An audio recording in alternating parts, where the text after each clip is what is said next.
like and subscribe. Now, people old enough to remember life pre-internet, what are some less obvious things you miss about that time? The Sears catalog. That was how I found out about all the cool new toys. The Christmas Wish book.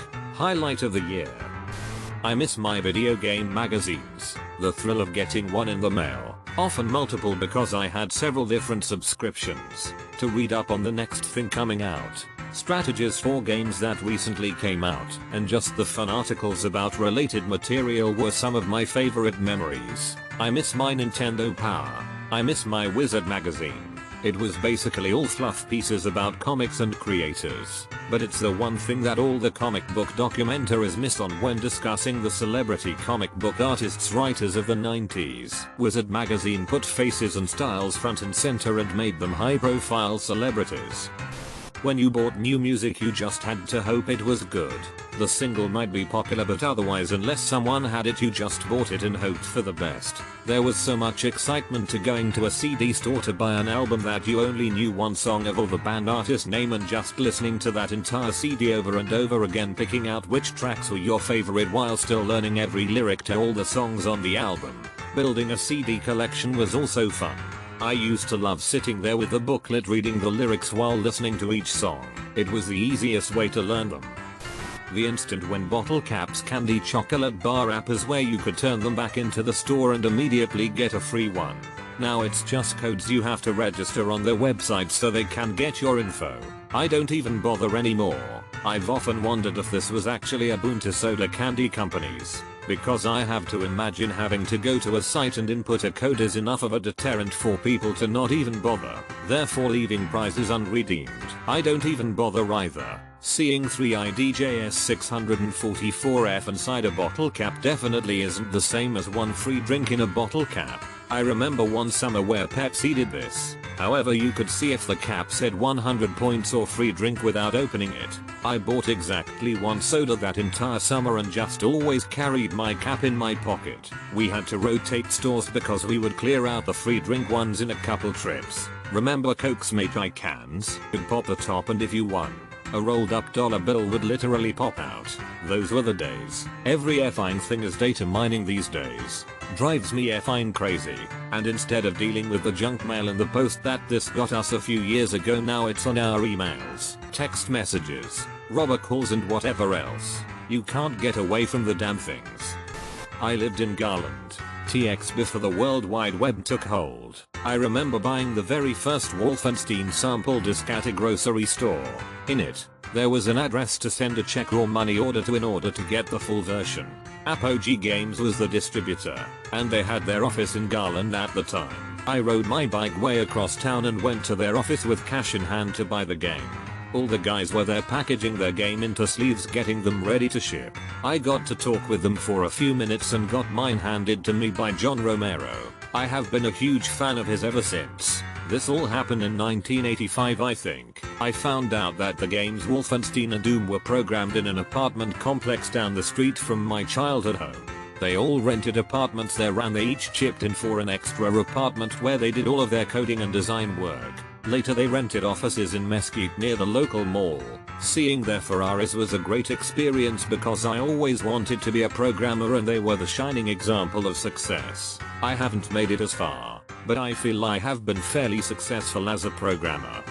Reading the newspaper and magazines used to be just about one of my favorite things. Now it seems pointless to clutter the house with so much paper when I can access all of it online, but of course I don't. I pick and choose just a few articles. I don't really browse the way I would before and I encounter a lot fewer new or enlightening things. Getting the Sunday New York Times and then going out for brunch and reading it with your friends' dates was such a treat. I used to get so excited when my favorite magazines came in the mail. I'd immediately sit down and leaf through them and see what was worth reading right away and what could wait. Reading a newspaper used to be like a curated tour of the news, first the biggest stories of the day, then the big international and national stories, local stories, sports, and finally the arts and the comics. Newspapers are mostly garbage now, even the Sunday. Video rental stores. I have such good memories of going to our local MR movie with my dad. renting a sci-fi flick and getting candy at the checkout. Streaming is cool and all, but I do miss video rental stores, mainly for nostalgic reasons. It used to be a lot harder to bail on things. You'd have to call the person at home and tell them yourself, or at least leave a message if you wanted to be risky. Typically if you were gonna bail you'd give at least 24 hours notice. Nowadays people can let you know they're bailing last second since you're always reachable. Man. When I was a teenager we'd agree to meet up in town and go to the cinema or whatever, maybe using the landline or maybe at school in the week. Then Saturday morning you'd leave the house, walk or bus into town, and go hang around the meeting place until the agreed time. I was unreachable from the moment I left the house, but I never worried about people not turning up. The fact that people would be waiting for you meant that you didn't dare drop out. It felt completely normal at the time, but the idea of doing that now seems crazy. I get a bit anxious if I go for a walk around the block and realize I left my phone at home. Or better yet, just not messaged you or anything nowadays. I was gonna hang with someone I haven't seen in years and we even made plans to go get some lunch. Never messaged me back about what time. I had a good friend do that to me the other day. Hadn't been able to get our schedules to line up, and when we finally didn't set up time to just hang out, he never showed up. They never even bothered to message me. A couple weeks later we set up dinner and board games, but this time I had to cancel, and I had to at least text. I wanted to be petty and just do what they did to me, but couldn't bring myself to that level. The way I saw it was, if I said nothing and didn't show, that was me saying I guess I don't want that friendship anymore. Someone has to put in the effort. You had to call someone's home phone number and talk to their parents first before you could talk to your friend. Video game cheat codes either spread by gaming magazines or by word of mouth. Sometimes that word of mouth was bullsh. I'm looking at you Tomb Raider new cheat code. I never thought of the parents thing. I knew all of my good friends' parents well because of this. They would chat with me and get to know me before passing the phone. Thank you for bringing up a small but significant aspect of culture that doesn't exist anymore. As a kid I hated it and just wanted them to pass the phone, but looking back that's how I connected with their entire families. When I see them now it's easier than ever to talk with them and I truly enjoy it. The absolute absence of push notifications. Life just waited for you like a good person. The Saturday morning cartoons and sitcoms I watched. News only being on at 6 p.m. That was it. Now we have 6 hours of local news and 24 hours of cable news. Not being bombarded all day with news. And when you saw breaking news on the screen you knew some serious sh went down. That last sentence honestly is the biggest difference. A while ago I installed the app for the biggest news outlet in my country. I quickly turned off notifications for it when in a single week it had notified me of breaking news twice. Once because some random celebrity couple I don't care about broke up after 15 years, and once because of some football match. Meanwhile in that same week there was some natural disaster in Asia that took many lives and displaced many more, but there was no notification for that. It seems like I have a very different definition of breaking news. It also gave you time to process information, especially when it was something bad major. Now we're constantly bombarded with what seems like bad thing after bad thing and then everyone's opinion on it all over social media. Not quite before but in the very early days of the internet when Princess Diana died and suddenly every channel stopped what they were showing and went to the news. You didn't just happen to see someone post a link or comments on social media. I feel like we used to go to the news but now the news comes to us, and it's mostly bad news now because that's what gets clicks. RSVPing mattered. If you said you were going to be there, you made sure to be there. None of this Facebook invites that everyone blows off without any form of social repercussions. If you said you were going to go and didn't go, you were the a-hole and everyone knew it. And someone would call your house to find out if you are okay. I was going to say something similar. If you said meet me at the coffee shop at 3.00 you had to meet then and there. Even if you didn't feel like it. Even if you got a better offer. It's now so easy to text and change the time, the location, cancel. We've created a whole generation of people who consider every plan a maybe. Ghosting is rampant even though it's easier than ever to cancel, because no one feels any obligation or commitment to plan. We've created a whole generation of people who consider every plan a maybe. It's ridiculous. People need to learn to say no to it won't hurt my feelings if you can't do something. Or even if you just straight up don't want to. Just don't say yeah I can probably do that knowing full well you're going to bail the day before. That's just bullshit. I know a ton of people that do it regularly. I came here to say this very thing. Also people were on time more because there wasn't the ability to just message saying you were going to be late. Leaving home and just being gone for the day. No cell phones. If there were cameras, it was really different. You used them to take pictures of things or had people take pictures of you. But there was no social media to preoccupy your mind. It was just doing something. And whoever you were with was who you were with. Piggybacking off being with whoever you were with. There used to be more incentive to be out and about. If you weren't there, you missed it. Also, hangout spots being a thing because it was the only way to be in the know.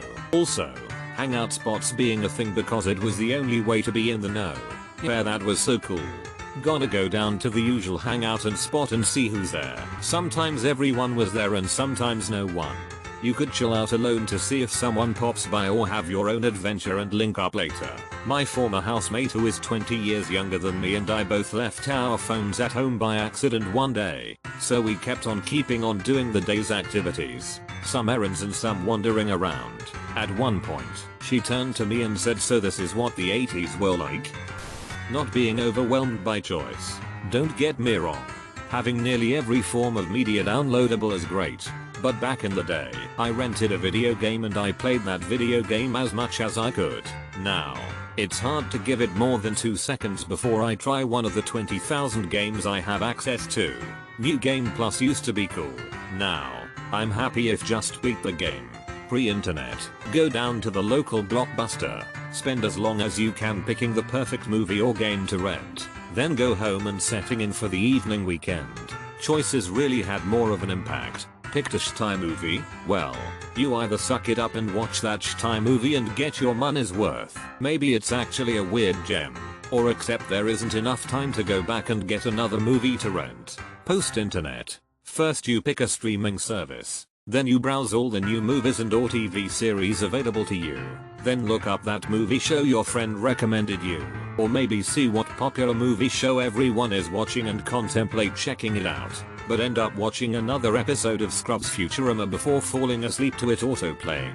While I may now have near infinite choices at my fingertips, it just means I'm more likely to pick something I'm familiar with and just watch the same things over and over again.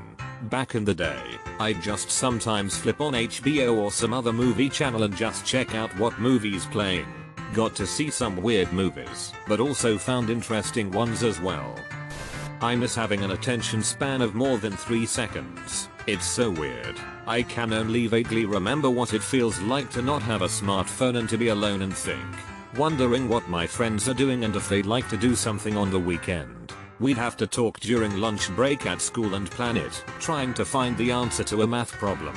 Having to figure it out by rereading the problem and explanations 5 times. Remember having to go to MapQuest to get directions, which you would have to print out. I miss spacing out. Like, you could legit just sit on a bench or ride a bus and space out completely, letting your mind wander into those creative zones. Now phones tech makes it much harder to get there. Piggybacking off this, having an idea, finding a new hobby or skill set or project to work on.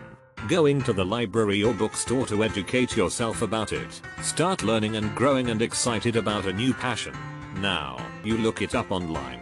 Realize there's a bunch of people who are way better at it than you will ever be, and so you immediately give up out of discouragement. Sitting down in the evening to read a book because there was nothing on TV. With today's streaming services, there is so much more media being produced and it's all available at the click of a button whenever you damn well please. It can easily become an endless loop of what to watch next. I remember when there used to be 8 channels. You either had to watch General Hospital or find something better to do. Not being accessible to my boss 14 hours a day. Yes 100% yes. Hell. Not being accessible in general. Now with everything there's this expectation that you have to be available 24/7 and always reply. Friends, family, and of course the job being the worst part of it. From time to time I still just disconnect everything, but then I'm the dickhead that takes days to reach back. I miss the time when that was just normal. I hate being in constant contact because it never gives people enough time to actually do interesting things or gather up stories to talk about. Hey, what's up? Oh, not much. Sitting around today. Repeat X 10,000 every day. I prefer talking to people every now and again, because then you actually have things to talk about. I hate meaningless conversation, and sometimes I come across as an a-hole for that. I don't like small talk, and I don't think being silent around people is weird either.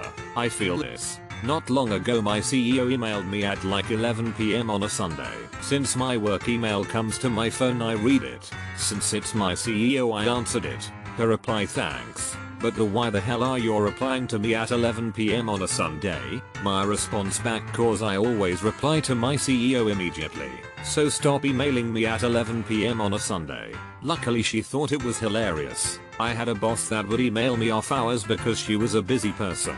Whenever I responded after 5 PM she would send me back a message saying not to respond after hours and to wait until the next day and not to burn myself out. I always appreciated that.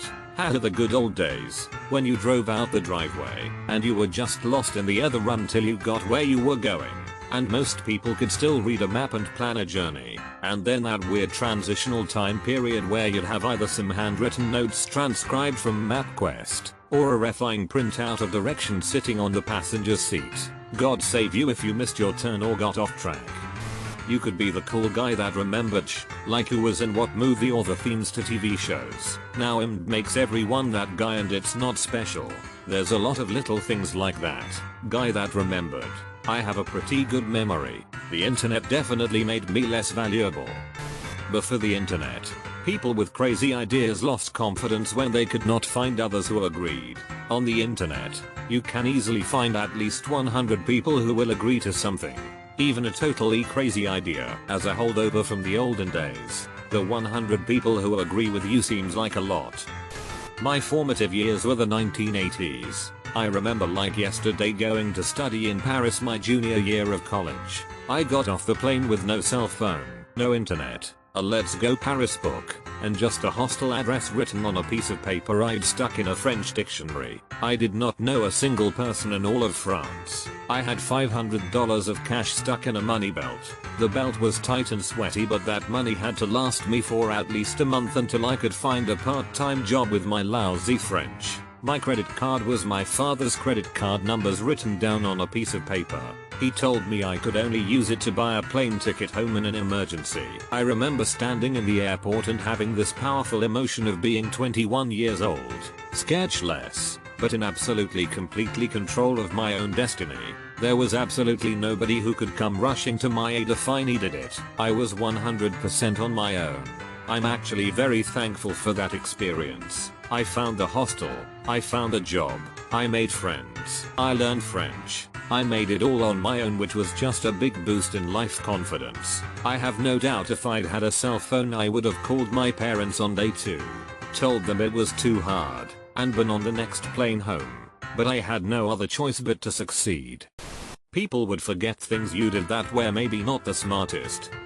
When you used to play outside and the only curfew you had was when it started getting dark outside, or when dad let out that super loud whistle that could be heard 4 blocks and you knew it was dinner time. Drop those Sega controllers at the neighbor's house and who fit home.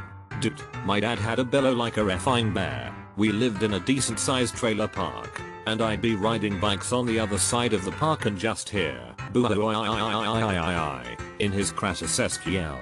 I'd have to book it and book it fast because that meant it was time to go in. No arguments. Simplicity.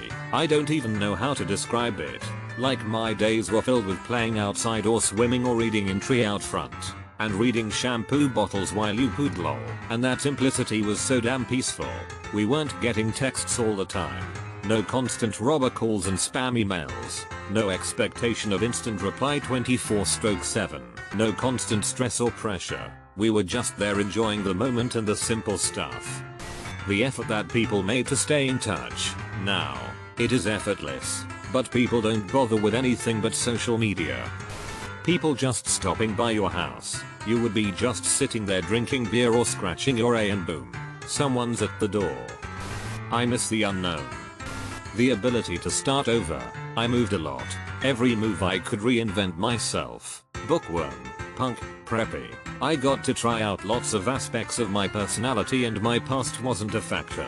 I also miss patience. I get annoyed at TV ads now. Radio makes you listen to the whole song, even when you sooner like it. I'm far too comfortable with instant gratification. Playing outside until it gets dark. This one pertains to cell phones. Before cell phones, when we just had landlines only, I can remember everyone's phone numbers by heart. Now with my smartphone I can only remember 3 phone numbers. For me it would be less negativity. Back then I was less aware of what was going on around the world outside of where I live, but now it's almost instant coverage of the bad things happening everywhere. Before the internet, facts were curated in the sense that information came from people with expert knowledge and was distributed by journalists or teachers who were held accountable for accuracy of information. The internet has allowed crazy people to spout rubbish with hardly any filter.